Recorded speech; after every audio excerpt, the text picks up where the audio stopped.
Barca. We've seen so much impressive play from both of them. I mean, Going versus Flandre, two very hyped top laners. But in the jungle, Beast has been so critical to Snake's play here so far. When he gets ahead in the early game, they've been able to snowball and take very big leads. When he kind of struggles, they kind of tend to hang back, focus on that hyper carry picks from Crystal.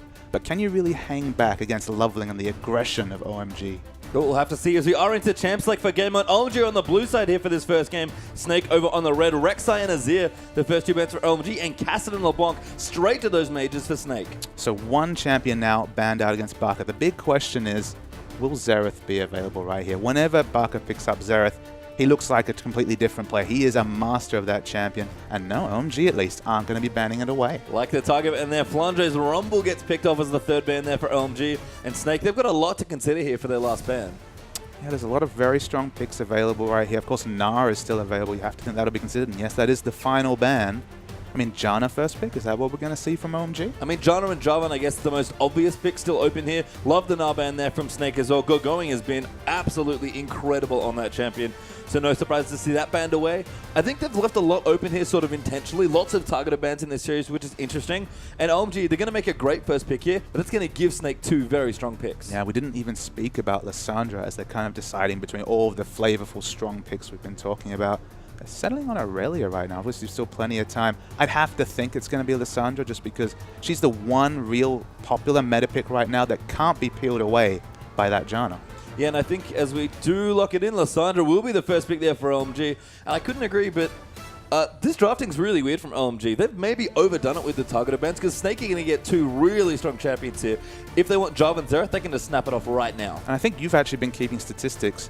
Whenever the red side starts to get those really two powerful picks, we've seen a lot of red side victories in games 1 in a series just because they're able to get two of what is a pool of maybe 3 or 4 champions that have been escaping the bans and then be able to come out and get a priority pick in the second game here. So, I mean, Janna Jarvan, that's been as meta a duo pick on the red side as we've seen so far. Yeah, the JJ might be coming out here for Snake. It's been just so good here. Ella's played a fantastic Janna as well. Really impressed me with his play. Another Korean import coming to play for this team, and that's what they go for. Can't argue with these two picks. Absolutely. It's been 2 picks for their Korean players right here, the support and jungle. Of course, there is that potential of the flex pick from Jarvan, but far more common is that Jarvan jungle compared to Jarvan top. And for me, I guess the curious thing about this draft, especially once we get through this game, what's up with the Azir ban? Because we haven't seen Barca play much other than Xerath, which is what we talked about earlier. I mean, the one thing it screams to me is they want to see Barca on this Xerath, whether that's for learning purposes, because you have to remember this is a league. There is a potential. They just want to scout out that Xerath and see what Cool has to play against it, or they have that secret perfect counter pick they're going to bring out. I mean, it was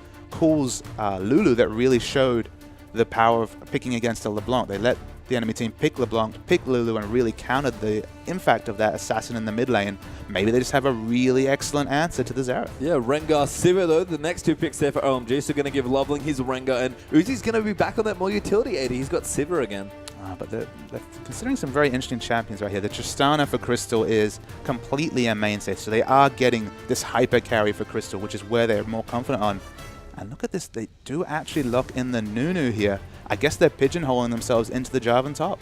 I mean, I guess so. There's no other place unless Barca's getting really creative and wants to play Jarvan mid. I mean, this draft is very disguised for the most part here for Snake. They're actually playing with the last pick in this draft very well, but those are some 2 pretty creative picks. We've seen how Beast Nunu can do a lot of damage. Great with the Tristana as well. Absolutely. I mean, the amount of tools Tristana has to succeed here.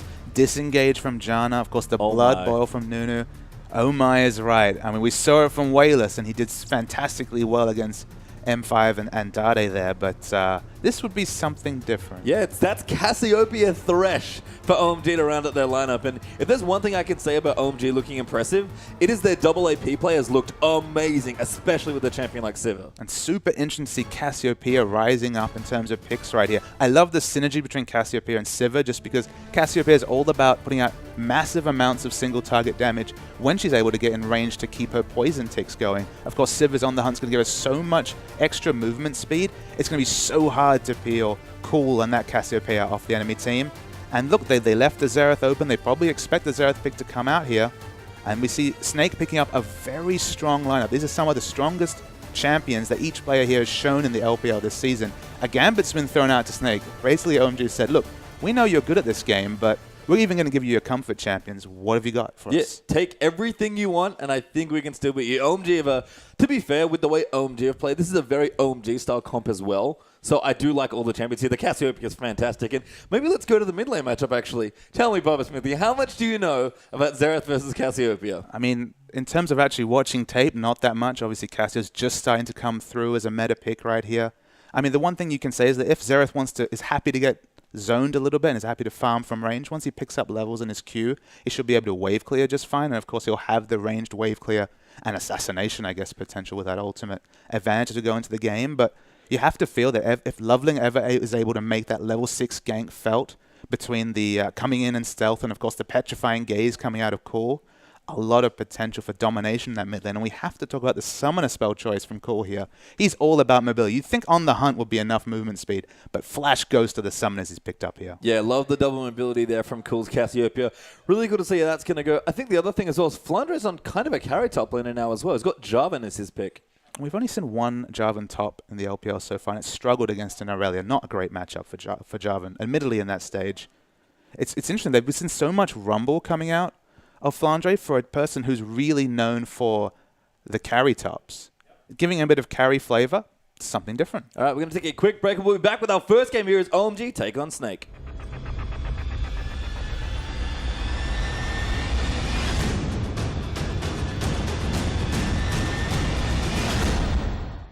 All right, welcome back to the Rift, ladies and gentlemen. We are here for Game 1 between OMG and Snake here, and what a way to kick off our third week of LPL coverage. This should be fun. And you mentioned it, Papa Smithy. Cool has taken double mobility summoners into this mid lane. Cassiopeia has been thrown out here. And it seems like we can answer that question you threw out there. It seems like they're happy for Snake to have those comfort champions. They've scouted out this team comp. It's one that Snake have played multiple times in the LPL so far this season, and they're saying, all right, we've got an answer to what you're bringing. Yeah, curious to see what Flandre could do here as well on Jarvan. He's played spectacularly, but kind of a lot more utility instead of carry potential on his top laners, but he's got maybe something different here. Lissandra versus Jarvan's actually a top lane matchup, and OMG are going to be invading here quite early on, looking to get some deep wards down.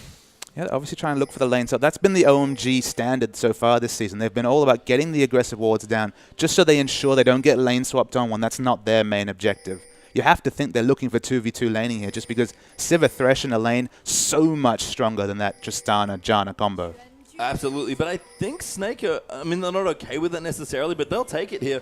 Crystal's actually gone into a lot of interesting lanes with late game champion, so I guess they'll just lane it out at this point. Although maybe OMG actually looking towards the top lane, they might initiate the swap themselves. Yeah, and it's hard to say at this point whether they're looking for the swap or whether they're just going to be fooled into a swap. But at the moment, it does look like we're going to see a lane swap. Yeah, so it should be 2v1 here. OMG's Loveling will start here on the Grump into blue.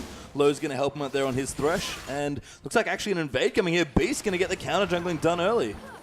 Yeah, so they're going to get, but you have to expect it's still going to be a 2-buff start for both junglers. That's kind of been the standard so far in the LPL this season. But at least starting on that side of the jungle, and Jarvan's coming in for some experience as well. What's Flandre doing here? He's just joining in, going to help Beast do a bit of jungling. Ella's going to come down towards the bottom lane against Lissandra there.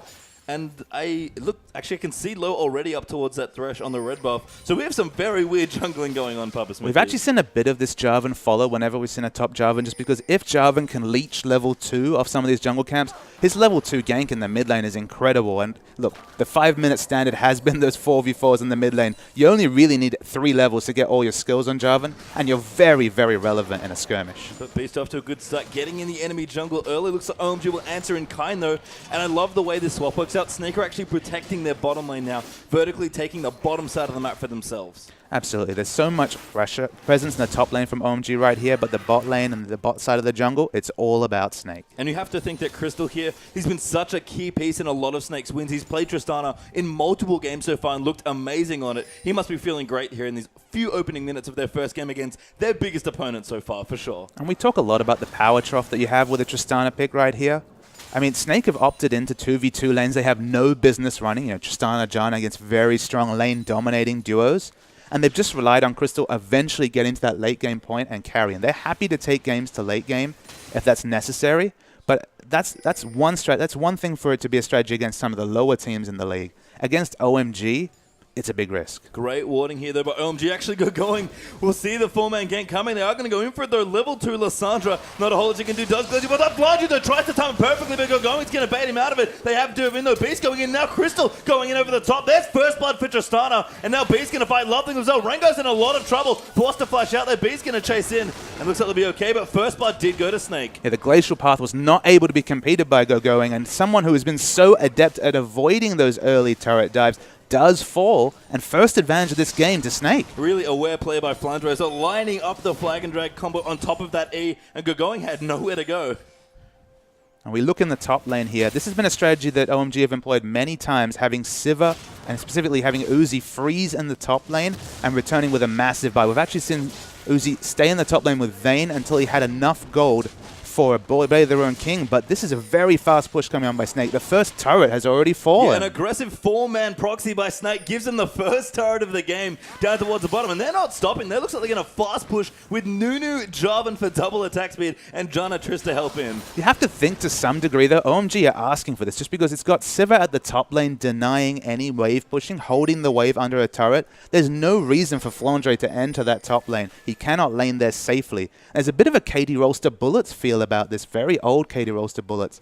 They're responding to the wave pressure that OMG have been putting down, and they're trying to get as many objectives as possible to trade for the fact that this Sivir is going to basically free farm for the first, at least 10 minutes of this game? Yeah, as you see in the mid, looks like we could have the 5-minute 5-man gank. Earl's in trouble. Crystal goes in. Flandre in there as well. Cool is so low. Goes down to Crystal. Ella taking the turret as low. He gets stunned. Crystal going back in Bucker there with that next kill as well. And 3-0 Snake in 5.5 minutes. An outrageous turret dive coming from Snake. Then I want to single out Ella. I'm sure we'll hopefully get a replay of that one. But Ella was so smart, taking an extra 2 turret shots at full health. And Loveling's in trouble. Loveling's in so much trouble. The stun misses, but Crystal gets another kill. Flandre is so low. The teleport's in for going, but there is nothing he can do. And that teleport is a summoner spell wasted. 2 more kills come out there. The juggling of this turret aggro is unbelievable from Snake. Crystal, okay, he's going to get his back stopped, but he'll live. And this is an unbelievable start for this LSBL upstart team. 2,500 gold up already, and Snake have just made every right decision here in the early game. They pinged the dragon and didn't go for it because they think they spotted OMG's ward that's just been sitting there, honestly doing nothing. But there's pushing the limits of your champion, and there's 4-man turret dives at 4 minutes into the game, pastry time. It's insane start right here. 4 members of OMG falling behind right there, and it's only really a free farm Sivir to show for all the trouble. Yeah, it's Flandre in the top. Now going to start getting some farm of his own. He's actually got an early Glacial Shroud here, so going very tanky for his team. Not going to be that carry Jarvan that we might have expected to see here in this game as well. And he's going to get some farm. He's got a little less than going, but these are 2 very starved top laners. You have to think Jarvan's got the better of that. And we've talked about powered troughs before, pastry time. At 6 minutes into the game, this is a 3-0-1 Tristana with a pickaxe and an Avarice Blade. There's few words to describe just how strong this Tristana is from those early turret dives and grouping. Yeah, and we talk about enabling Crystal on Snake's side. They not only play so well around him in team fights, but they seem to set him up a lot. And the way the early game rolled hit for Snake, that's true as well. And he could not have asked for a better start to this game. I mean, there's one thing to pull out games, to allow a Tristana to farm up, get that gold, and then fight late game, because that opens up the enemy team to counter that, to play very assertively, to pick up objectives. There's another complete thing to actually picking up 3 kills in the early game. And this power trough, it's not looking realistic for the Tristana right here. It's probably going to just be a complete power plateau. Yeah, OMG have rotated down here now as well.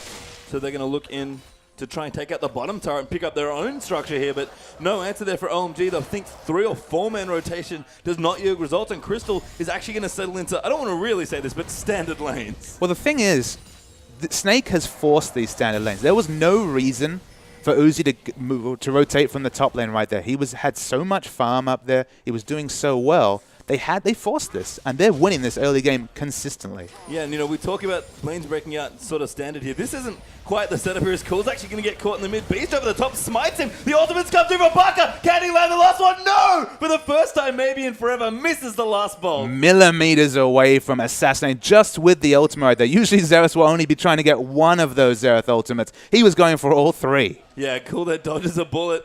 No defensive summoner for himself either, only mobility, so just has to drink a potion and say, oh, Ella, gotta be careful, does just miss the hook there, but there's so much damage jumping in. Uzi gonna run through as well, and there's the second kill, sorry, for OMG. No summoners available here. Crystal's gonna have to be very careful. She is able to jump out. Is indeed. There's Crystal. We'll get away there from that one. Still 2,000 gold up for Snake as well as Flandre. Now level 6 up against Going's Lysandra, which has also hit that same level. But again, we talk about the lanes breaking out now finally into standard lanes. Snake have set themselves up early so well. And again, Crystal is the biggest beneficiary here. But Flandre's kind of struggling. I mean, he'll really like this. Eventually, you'd have to expect Frozen Heart coming out. But he has no items for laning whatsoever against Going compared to double Doran. So in terms of laning stats here, Flandre's in trouble. But you know what? I've seen Snake play enough times now where I think they're actually okay with that. Loveling does get out with the Lantern. It looks like Snake are trying to defend this blue buff that OMG will look to invade. Pink Ward's going to get cleared out now as well. Tristana not quite available. Good dodge of the hook there from Ella as well. Barker's also around the side, but everyone from OMG are 3 members strong. 4 members now as Uzi rotates in. Going to look for the blue. Who got it? I think Barker actually might have sniped it. He might have, though. I can't really tell if that... No, Loveling's is fresh. It was Loveling that picked it up with the smite. I think Snake must have snapped the other blue buff then after that invade. When they almost got a kill on call as well. So buff's going to get traded there back and forth, it seems. Looks like Loveling and Barker both have their blue buff. And yeah, as we said, Flandre is struggling a bit, but he's played a lot of resourceless-looking games when Snake have played. And it was a smart, calculated aggression from OMG there just because they had a teleport advantage on Going. You see right here, Flandre's just about to get his turret up, but did not have it for that engagement. They could have turned it into a 5v4 with Going so strong right now, free farming in the top lane. So the controlled aggression still coming out from OMG, but they're definitely starting from a massive deficit. Yeah, Snake have slowed it down a little bit here. Haven't quite gone in for an early dragon. They do have options with Nunu, of course, to get aggressive, but they'll stay relaxed for now. Mid lane looking decent. Actually, Barker a bit behind despite the injury, but only 10 CS against Cole here. Probably pretty happy with that. Maybe the other difference, so Crystal, 20 CS behind Uzi's free farming Sivir. 20 CS, but is actually up in gold just a little bit, of course, with the Avarice Blade income and the 3 kills. He still has the kill advantage, but it's very close between those carries. Probably a little too close given just how amazing Snake's start was here. Yeah, I love Snake again moving in for a 2-man dragon to start things off. Ella and Beast, the Korean duo for this team, are going to move in. And looks like they'll just steal this away. Just had enough vision here. Good wards behind the back as well. Crystal going to rotate in. You can see they do actually have vision of the speed shrine, but no answers there for OMG. First dragon goes to Snake. Another neutral objective coming down from Snake here, trading on their early advantages. About 1,700 gold. Of course, no gold coming out from that dragon anymore. So actually quite a sizable lead for 11 minutes. But it feels like we're going to get into the real nitty-gritty of this game right here as we're starting to see massive CS leads being accumulated in the top lane. And I think the other thing is that OMG, again, playing double AP. Double AP is almost always a very mid-game-centric type of team composition. And Snake have clearly gone again to put a lot of eggs in Crystal's basket and hope he can carry. If, you know, in the next 10 minutes or so when OMG's comp really powers up, how do you think Snake's going to be able to weather that assault? It's a big question mark here just because, you know, this Sivir actually is doing reasonably well. It does have very similar gold to Crystal, but Crystal's gone for a very early game focus build. He's not just going to cash in for 600 gold on that Avarice Blade. Has opted in straight into the static shifts, has a lot of wave pushing here. And they're just trying to counter this mid-game focus team with aggressive pushing and grouping. And just, of course, they will eventually scale into the late-game beasts that are Xerath and Tristana at level 18. Yeah, and Crystal very comfortable. Static shift plus the pickaxe picked up nice and early. Going to make that transition into the 2-3 item power spike as smooth as he possibly can. Now, Uzi looking good as well, though. Avarice Blade plus 2 components of that IE with the BF sword and the pickaxe already completed as well. Looks like Tira the Goddess, though, for cool. Looking for a Archangel Scepter, early on. And we've seen a lot of these tanky focus builds coming out from Wayless, I guess, who's been the main Cassiopeia player in the LPL right here. One thing you can say, he's going to avoid the Rod of Ages, so he's not going to go for that early stacking. He's looking for the instant power right now. It might hurt him in the late game just because you have to position so aggressively on that Cassiopeia that if the Petrifying Gaze doesn't hit the correct targets, you can be instantly exploded. But I imagine it's going to be the very early Seraph's Embrace into probably a Rylai's Crystal Scepter just for a bit of sticking power and a bit of health. You see Crystal up in the top lane, actually, picking up some CS here. Going to use that static shift to push in maybe another turret. Going. Has to be a little bit careful, maybe, so does Crystal as well. And I think they'll reconsider how aggressive they're going to be in the 2v1. Looks like low rotating up as well. We're going to make it a 2v2 lane. And Flandre, we see him moving towards the mid lane right here. He's kind of been the only person on Snake who's really struggled in the early game right here. He was in a lane with that early armor against an AP champion. He went back and picked up a Hex Drinker and, of course, got lane swapped against Sivir. So he's not really found the lane matchup he's looking for, but it is Jarvan. He is utility focused. He doesn't need a lot of items. So maybe if you had to choose anyone in the Snake lineup to fall behind early, he's probably the one. Yeah. And again, he's looked so good apart from one big carry game on Aurelia with honestly very little farm. Snake seem to be content kind of leaving Flundro wherever the rest of it falls. And now actually a 4-man push in the mid lane who will force the teleport there. A good tornado that knocks up low. And Snake going to get away with some real, basically free pressure. And given that so much of the early hype was about Flandre and his carry top mechanics, Fizz top was the thing that was echoed around the analysts, but of course we haven't seen any Fizz coming out of Flandre so far. It's been that rotational play. So I guess the one thing that has changed for sure has been the fact that they brought in these Korean players. I feel like the bringing in Beast and Ella, this new Korean jungler and support, has really changed the identity of this team. And Flandre doesn't feel like he has to go for these all-in, win the game myself or lose the game off my back champion. He's happy to play the rotational champions like Rumble, and to a lesser extent Aurelia and Jarvan, and just try and impact the team that way. And Crystal, man, has he stepped up so far in the LPL. He's been one of the top 80 carries to watch. Yeah, maybe not the Korean utility duo for support jungle we were thinking of moving into the LPL coverage, but Beast and Ella have been fantastic on this team. Barker as well, looking good, still behind a bit in CS, but Xerath seems on point despite the injury. Absolutely, and that's what I said about this matchup. If you want to play aggressively as Xerath, you're going to take a lot of pain. He's not interested in getting in range of any of the poisoning, especially not in terms of the Twin Fangs coming out of Cassiopeia. Happy to get denied, 30 CS here, as long as that doesn't grow to 100 CS or more.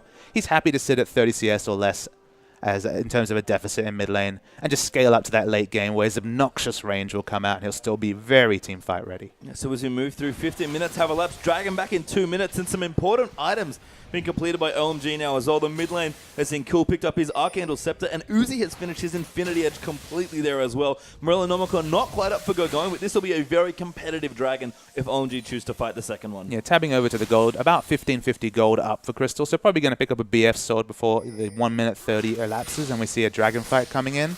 It's not going to be the same power as that straight Infinity Edge, but look, it's the reality of the Tristana power trough in the mid game. But she's doing her best to skip it because she does have a lot of items for this time in the game. Yeah, and there's Crystal's BF sword, just like you mentioned. And it's going to be very well timed for this fight. Leveling, posturing around the blue buff as well.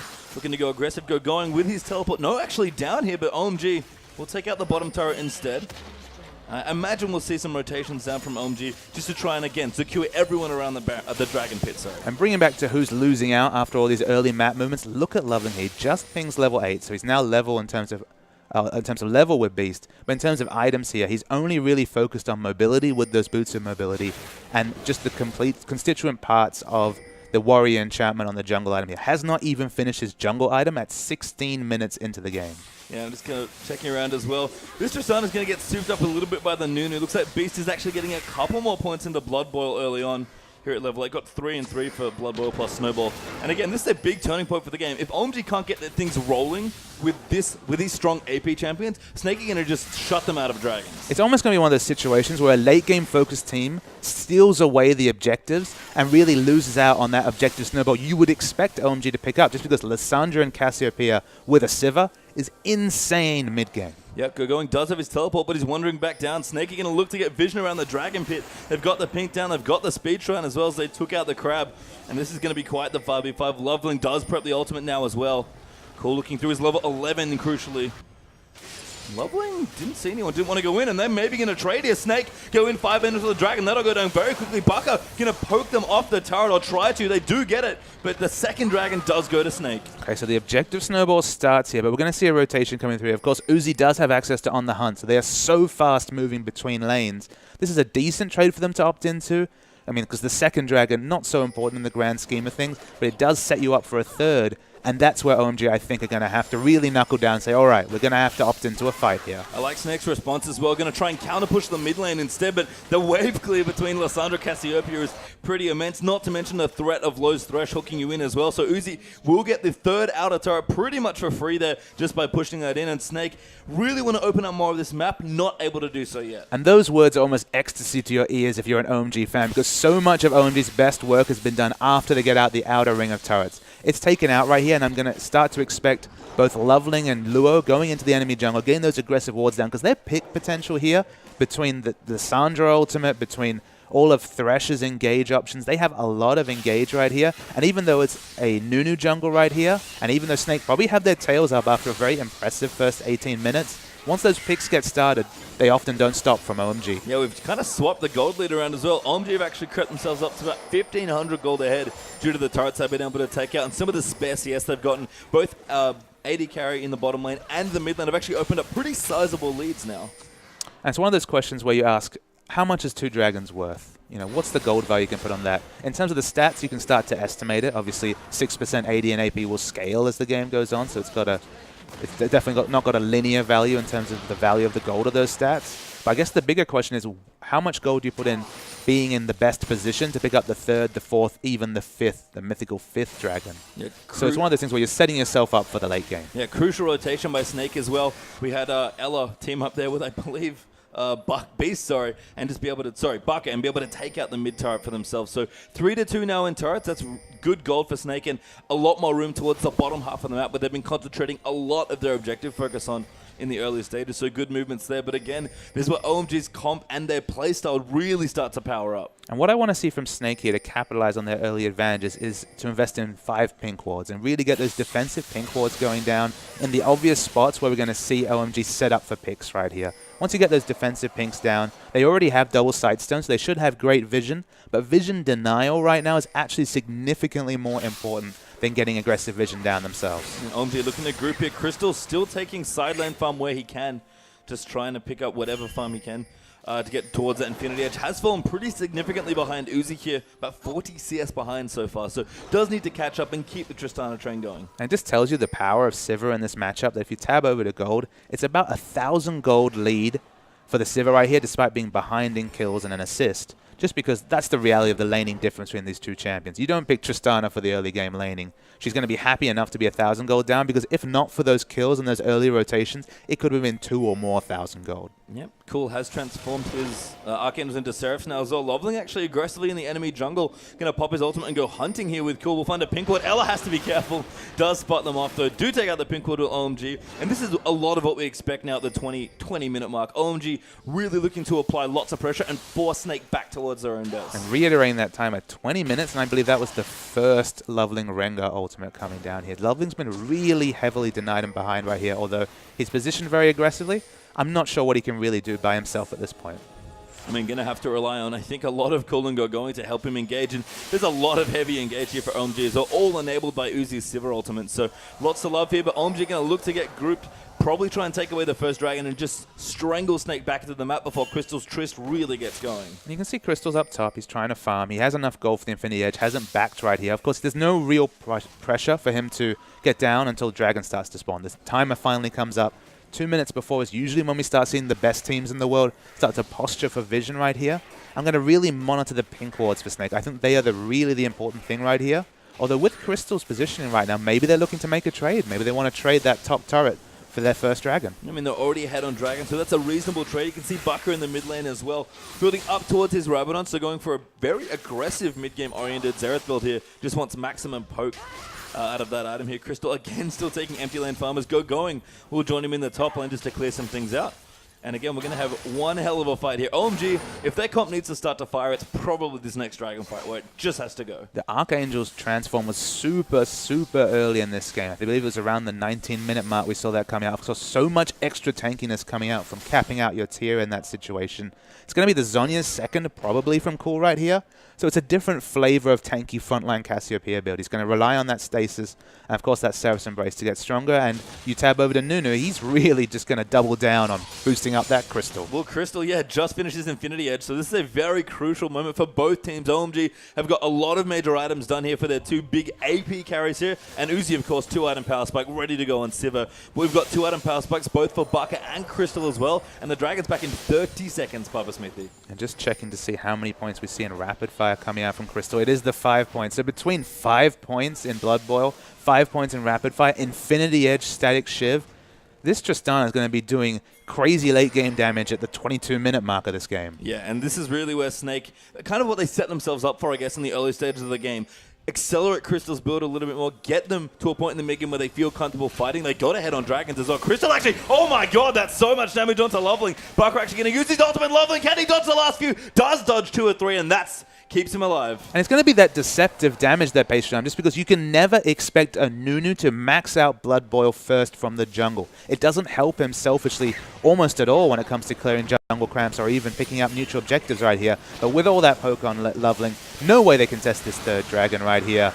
the lead's growing for Snake. Yeah, really strong pick there. Or not even pick, just some strong pressure by Snake to get Loveling out, remove that smite from the map. Crystal got to be careful though. Does go hook, flashing there. Good start though, coming, going. Gonna get in there. Beats flash ultis on top of going. Crystal receives that kill now. Loveling gonna dive in. Nunu's in trouble around the back, but Crystal is firing on all cylinders right now. Xerath gets the neck kill. Crystal jumps forward, and that is poking them off here. 2 free kills for Snake. Crystal free hitting on the Tristana in the mid game is not usually a huge problem if you're OMG, but he's massive right now. He has so many items, has that blood boil, and he was able to free hit at full HP, almost full mana, and OMG had no answer. These objectives will melt as well if Snake get free time on them. Crystal, thanks to turret, it probably didn't want to do that. Uzi around the side trying to poke, but that turret, goodbye tier 2 mid lane turret. That's 3-3 now in turrets for Snake, and their comp has started to go. OMG was supposed to be winning now. And OMG just seemed to have no answers right here. Uzi was forced to poke at the minion wave from the side. As we come to the replay right here, Crystal makes the evasive maneuvers. Going gets stunned at just the crucial moment, then dies during all the chaos right here. But watch Crystal at the side here, free hitting with the blood rail, with 5 points in rapid fire right here, doing so much damage for mid-game Tristana. And if you're an OMG fan, I got bad news. It's only going to get worse. Yeah, it's not looking good. The gold is even back up, but Snake have 3 dragons over OMG at this point in the game. Almost 25 minutes have elapsed, and what a way to kick off our first game of the day here, Papa Smithy is cool. Gonna look to get his own blue buff for, I think, one of the first times in this series. And we knew it was going to be a big game. It's first versus second. It's already a banner match, but this Barker on this Xerath, OMG were confident enough to leave up Xerath and give Cool a counter pick. They knew Xerath was going to be snapped up if he had the choice, especially with that injury. Comfort is the one thing you want when you're forced into a situation where something's different. Obviously, he's going to have slightly less mobility, but he's going to be so experienced on this champion. He hasn't skipped a beat. He's behind in CS, but that was expected in this matchup against Cassiopeia. He was just farming from range. And look, 2-0-3, respectable CS. Barker's a trooper. You want to talk about comfort? Crystal's Tristana just looks so good. 4-0-2 so far. Just again, the beneficiary of so much of Snake's early game and mid game here. I mean, still behind Uzi and CS. Interestingly, Uzi is actually an item ahead right now with the last Wisp completed. And that's credit to Uzi as Loveling dives in onto Beast. Nunu could be in trouble here. The wave does come through there for Ella, and Beast getting low does go down to Loveling. And there's the 3rd kill for OMG. Importantly, no realistic objectives that OMG can pick up with all the outer rung of turrets stacked down. We see a bit of poke coming out of Barker just to scare them away right here. But OMG, they really want this mid turret. Uzi is really super powered right now with that last Whisper finish.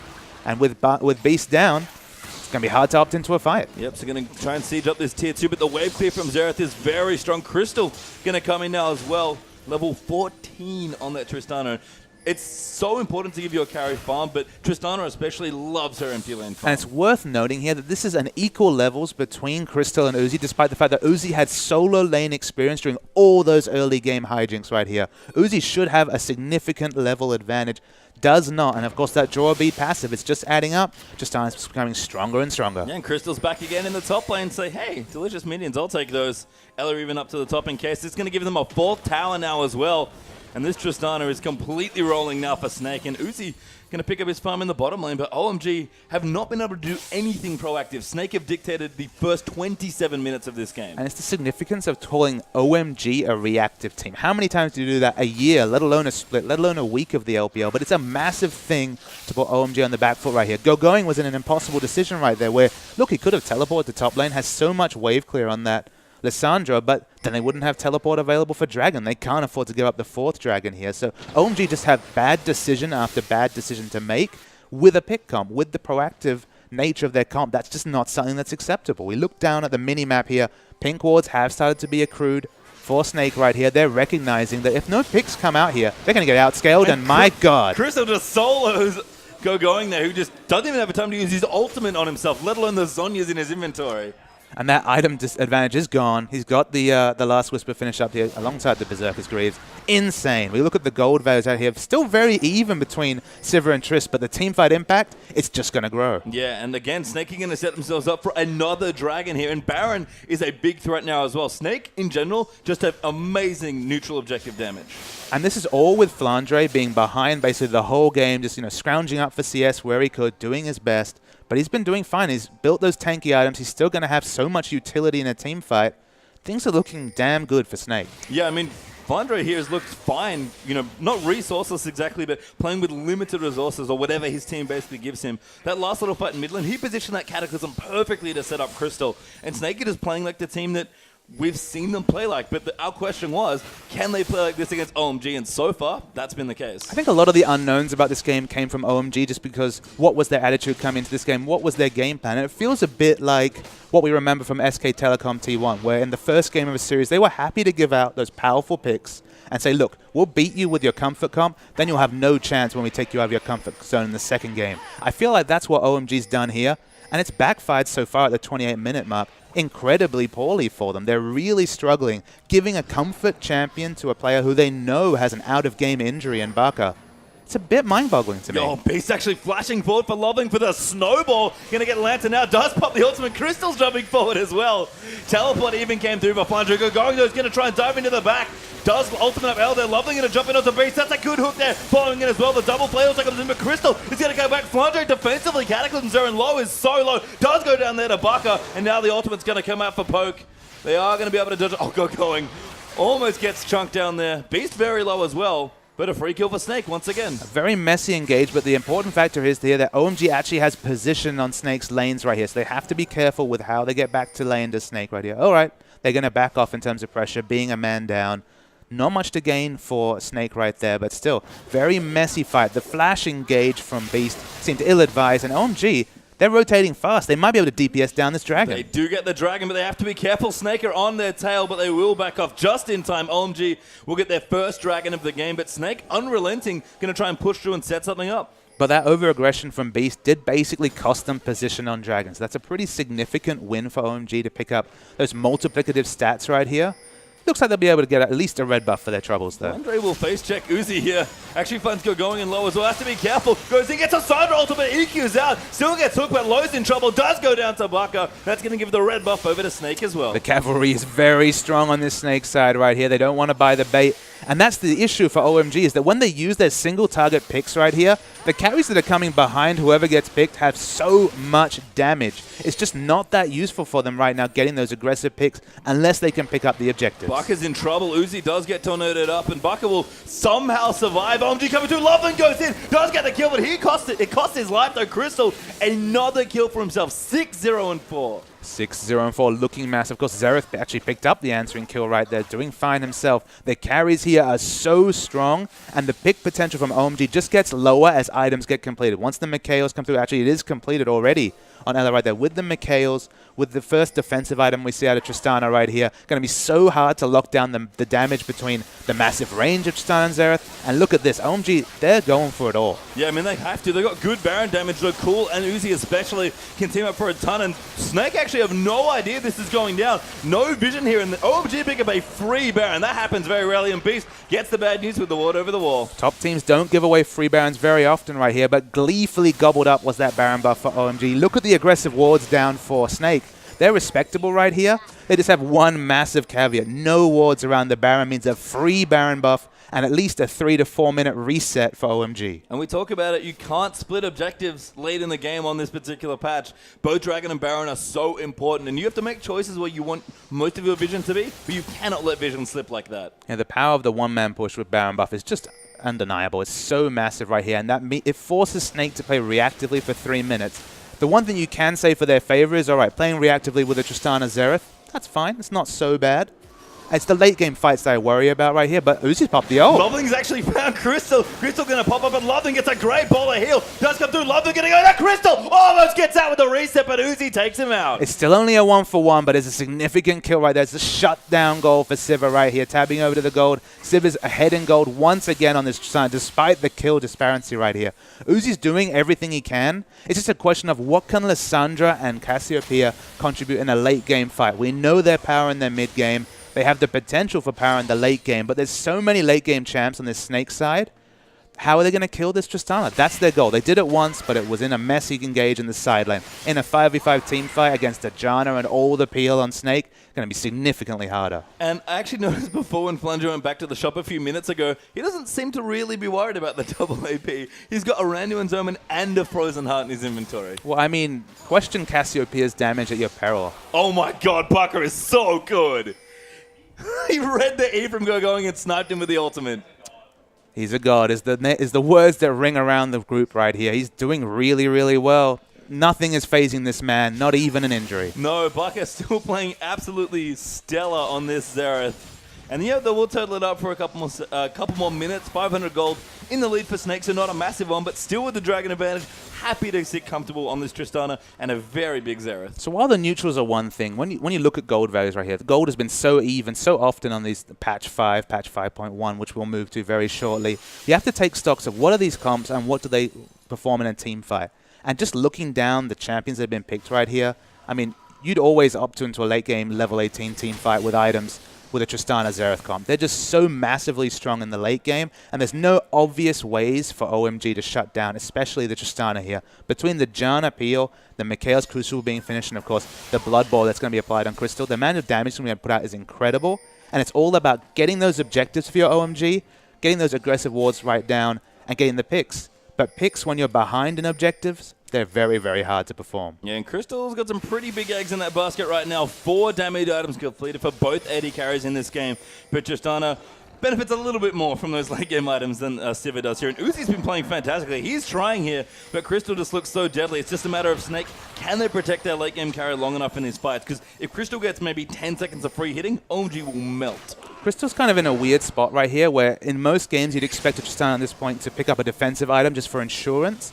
But you look down this lineup, where's the damage realistically going to come from Snake? It's their hyper carries. It's Barker and Crystal, but we could see a fight. Yeah, Loveland going in there. Beast has to be careful. Flanger over the top. Crystal cutting back and forth out of the hook, and Beast now jumps in. There's a good auto reset for Ella. Cool now going in as well, but Crystal hasn't been found out. Gets ulted by Alessandra, but Ella comes in to defend him. Flandre gets that first kill on to go going, and OMG are sort of being rallied back here low, coming back in looking for a hook. Crystal's in trouble actually. Uzi gets that kill. That's important now, and the flash out does come through for low. 1-for-1 trade, but they did lose Crystal. Such messy fights right here. So we're probably going to see the disengage coming out right here. Crystal had to play a really important role in that fight. He actually showed up and auto-attacked aggressively just to take away aggression from the rest of his team. He bought time right there. He had to use his flash to be able to remove some of the aggression onto Snake right there. They were hopelessly split, and they can't afford to team fight like that when they only really have 2 true damage sources on their team. Yeah, that's going to lose them a second Dragon, it seems like, to OMG. Dragon back in 7 seconds, and no real way for Snake to contest this. Low's even going to go back, spend his money.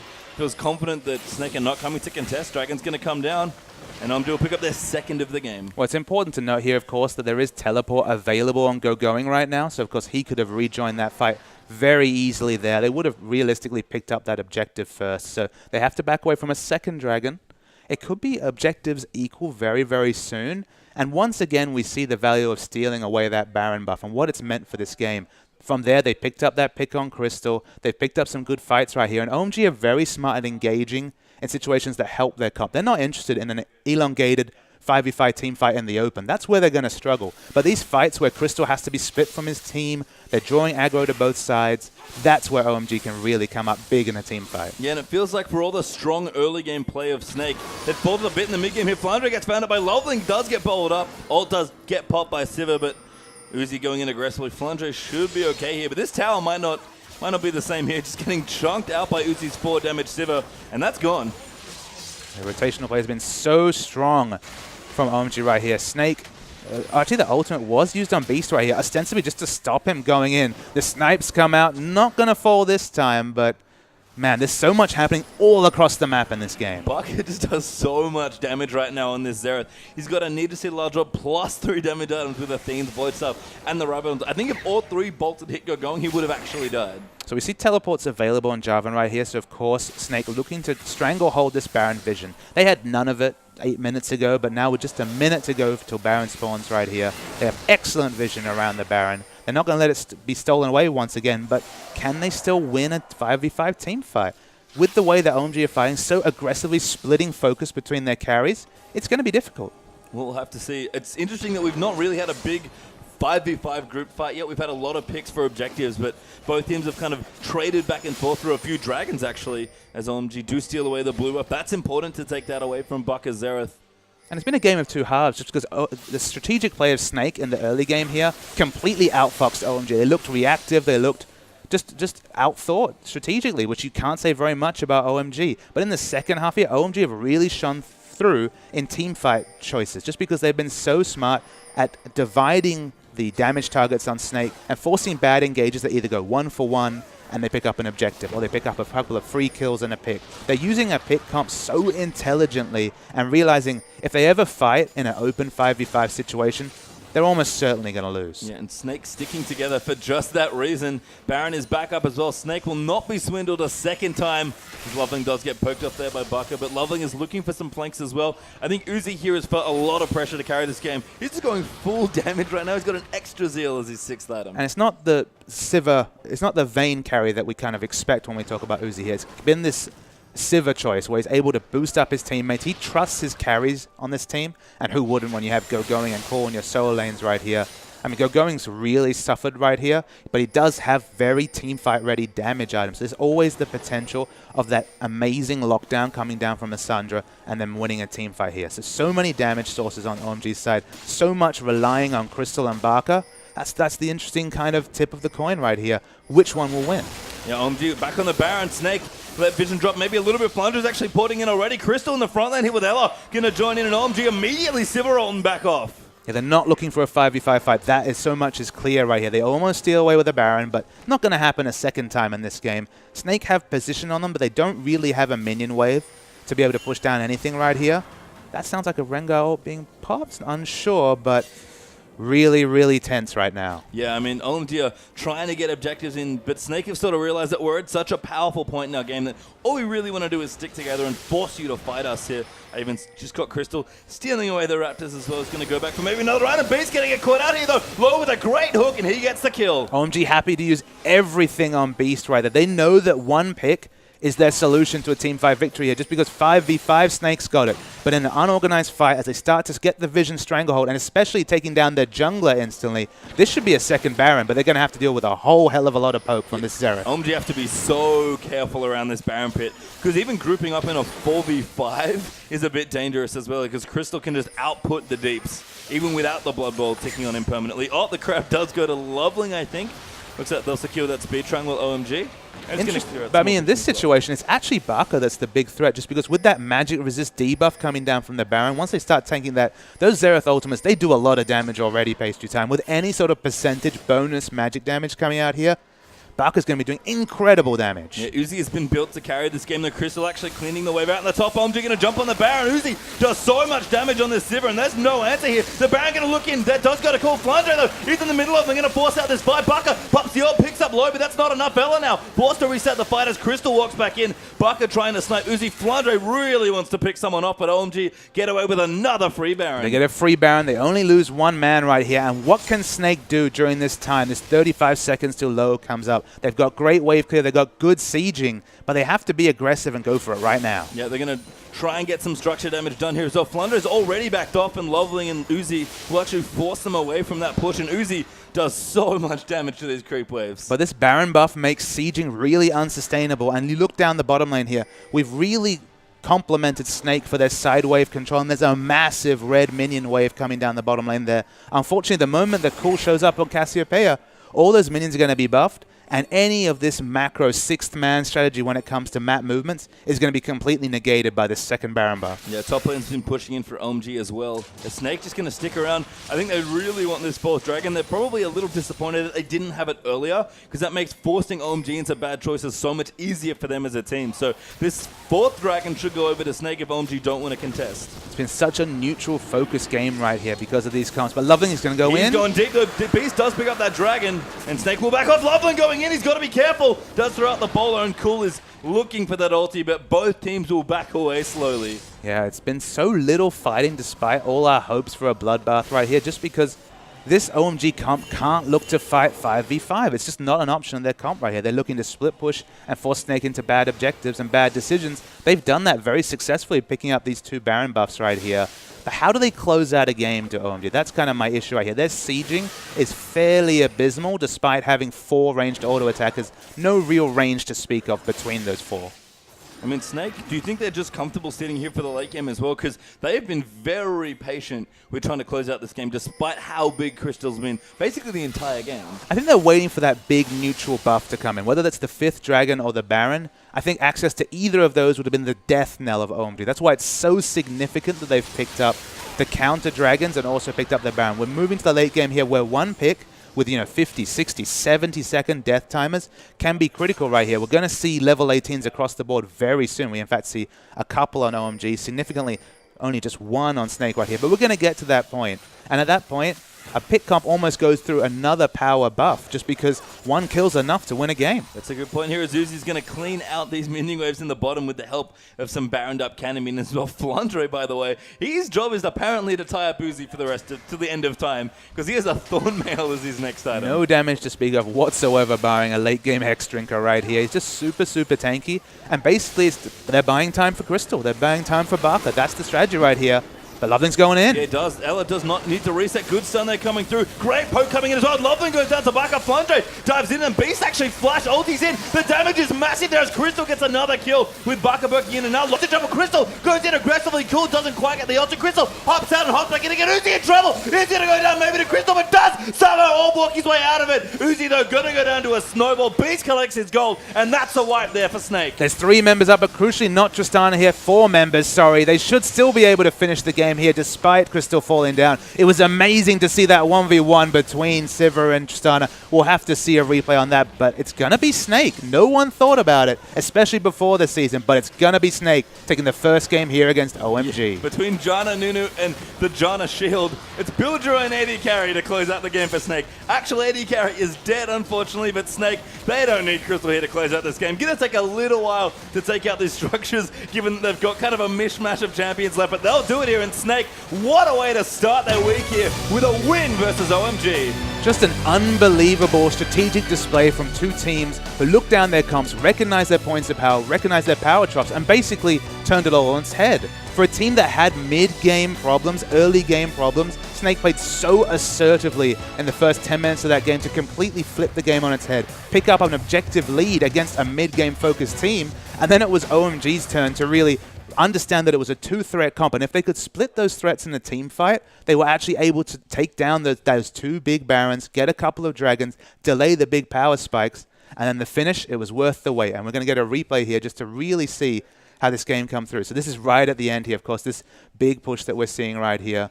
5 men strong. This is finally going to be the 5v fight that Snake was looking for the whole time. So we'll roll the clip here.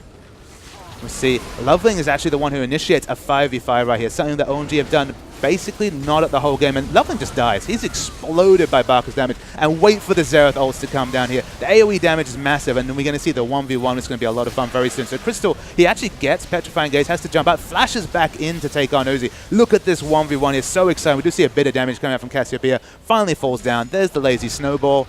And that was the game for Snake. I feel like if that spell shield had lasted 1 more second as well, that Uzi may have at least got a second kill, which would have been amazing to watch. But Uzi, we saw he tried so hard. He had a Trinity Force, his last item. He wanted to carry that game, but he could not get it done. And let me make one prediction, Pastry Time, for this next game. We're going to see a hyper carry come out of Uzi right here. He's had enough of that Sivir, I think. He wants to play that Vayne. He wants to put out the damage because he was so close to doing it and kind of a bit hamstrung by the champion right there. And it was for once his solo laners. It was once cool and going that let him down a little bit. Well, we'll have to see. It's going to be one hell of a second game here. OMG take on Snake in their best of 2 right after.